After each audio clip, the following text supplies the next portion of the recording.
महाराज जी, भक्ति मार्ग में कौन कौन सी अवस्थाएं आती हैं? एक साधक वो अवस्था किस अवस्था में है, कैसे जाने महाराज जी? अवस्था को तो वही तो आपसे कह रहे ना, भौतिक बातें बाहरी देखकर जानी जा सकती हैं, आंतरिक स्थिति को जानने के लिए ये लक्षण हम बता रहे हैं। ये जिसके हो वो समझ ले हम परमार्थ में चल रहे हैं। पहला लक्षण, इतनी बड़ी शांति तुम्हारे अंदर हो कि तुम्हारा अपमान हो, तुम्हें कोई मारे, तुम्हें कोई गाली दे, तुम्हारा हृदय उसके प्रति बुरा का करने का भाव न बना पावे, उसका मंगल सोचे कि भगवान इसको सद्बुद्धि दे, ये स्वस्थ रहे, इसको भगवान मंगल करे, कभी इसका मंगल ना हो।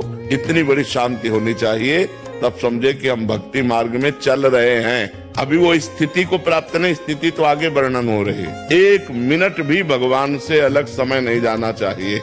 भगवान का विस्मरण होते ही व्याकुलता पैदा हो जानी चाहिए। मैं कैसे भूल गया भगवान को? एक क्षण भी भगवान का चिंतन नहीं छूटना चाहिए।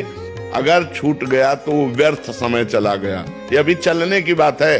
लोक परलोक के भोगों से वैराग्य, किसी के भी भोग भोगने की इच्छा नहीं, अपने में कोई सद्गुण ना देखना, अपने को अधम और नीच मानना और दूसरे में सद्गुण देखना, दूसरों का सत्कार करना, लेकिन जब अपना मान हो तो दुख होना कि मैं इस योग्य नहीं हूं, मैं तो नीच हूं, मैं अधम हूं। जो सदैव भगवान का चिंतन करते हुए अमानी रहता है, दूसरों को मान देता है, वो भक्त है। अब उसके अंदर स्थिति आई, इसी जन्म में मुझे भगवत प्राप्ति हो जाएगी। दृढ़ आशा हो जानी चाहिए कि इस जन्म में मेरा काम हो गया। हर समय एक उत्कंठा भगवान से मिलन की, एक भगवान के चिंतन का अद्भुत आनंद।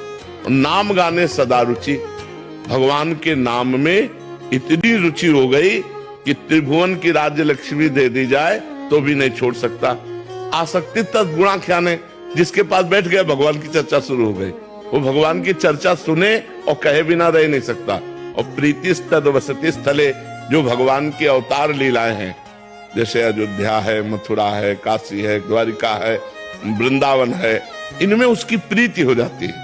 मेरे भगवान की नगरियां हैं, मेरे भगवान के धाम, पवित्र स्थानों में उसकी आसक्ति हो जाती है। बार बार जाना, दर्शन करना, रहने की इच्छा